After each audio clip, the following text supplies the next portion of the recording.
Pemerintah pemirsa mengusulkan untuk memperberat hukuman bagi para pelaku judi online. Pasalnya, sejauh ini vonis yang diberikan kepada para pelaku judi online masih termasuk ringan. Bahkan pakar tindak pidana pencucian uang mengusulkan untuk menjerat bandar judi online dengan undang-undang pencucian uang.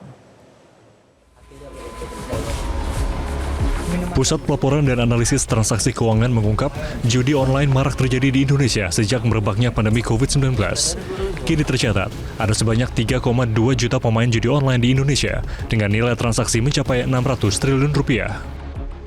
Ada 3,2 juta pelaku dari pencucian judi online yang ada ya. Dan 80% diantaranya itu adalah kelas menengah bawah, di mana mereka bermain di bawah 100.000.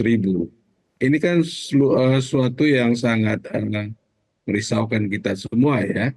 Belum lagi kita lihat judi tadi itu akan mempengaruhi terhadap ekonomi makro kita sebagai bangsa dan juga mengganggu kesejahteraan masyarakat ya.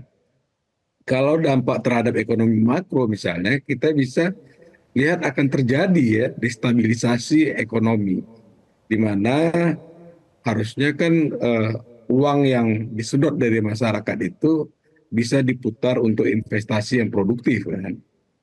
Belum lagi misalnya dari sisi pajak.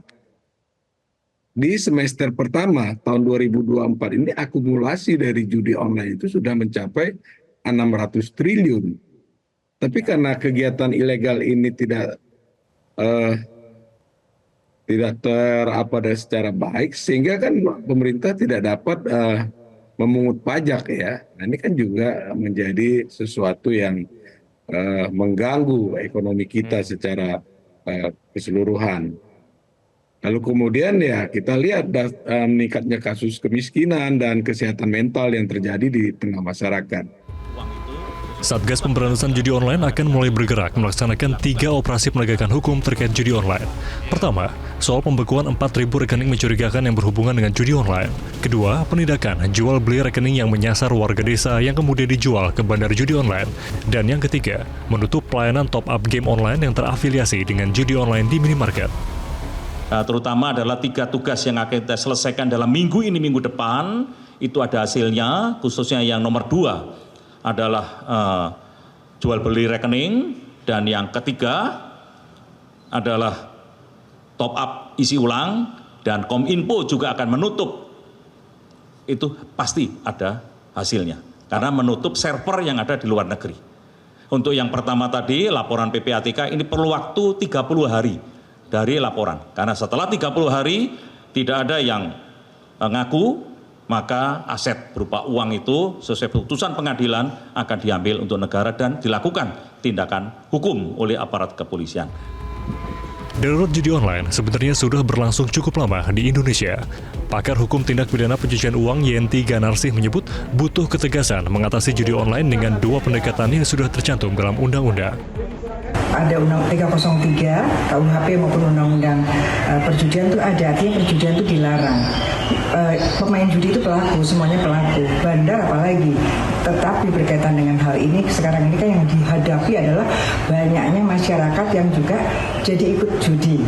Ya, mungkin ada petiknya korban. Sebenarnya kan mereka pemain judi gitu ya, yang bisa dipidana juga dan dilarang memang karena agama semua melarang perjudian.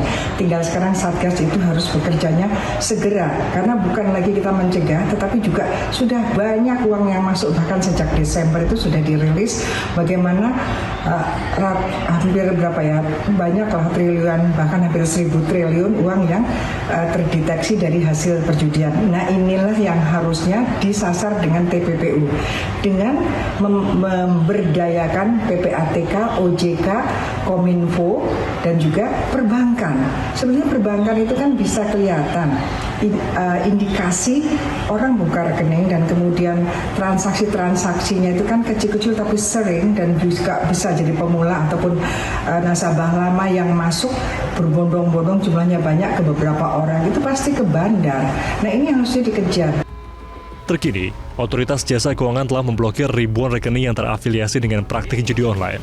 Kini Satgas diharapkan dapat tancap gas melacak aliran dana dan meringkus bandar-bandar judi online kelas kakap yang tersebar baik di dalam dan di luar Indonesia. Tim Liputan Metro TV. Jelajahi cara baru mendapatkan informasi. Download Metro TV Extend sekarang.